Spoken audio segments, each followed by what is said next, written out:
Wakil Panglima TNI Jenderal Tandjo Budi Revita menyebutkan pemerintah Indonesia berencana mengirim pasukan perdamaian ke Gaza. Namun Tandjo bilang jumlah pasti pasukan yang dikirim masih menunggu hasil perundingan akhir Februari 2026. Wakil Panglima TNI Jenderal Tandjo Budi menyebut TNI punya pengalaman terlibat dalam UNIFIL untuk pengamanan wilayah konflik seperti Libanon. Soal jumlah pasukannya, TNI masih menunggu keputusan akhir dari Presiden. Sebelumnya, Kepala Staf TNI Angkatan Darat Jenderal Maruli Simanjuntak menyebut sebanyak 5 hingga 8.000 pasukan perdamaian akan dikirim ke Gaza dengan prioritas Korps Kesehatan dan ZEDI. Saya kira kita sudah punya pengalaman ya.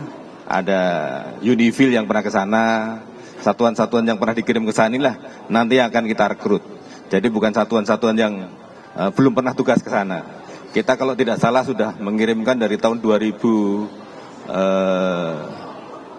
ya. Dari 2008 itu kita sudah mengirimkan UNIFIL ke sana, sudah berkali-kali. Dan orang-orang inilah nanti akan kita kirim ke sana. Tentunya dia mempunyai pengalaman dari sisi medan dan bagaimana dia berkomunikasi dengan masyarakat di sana.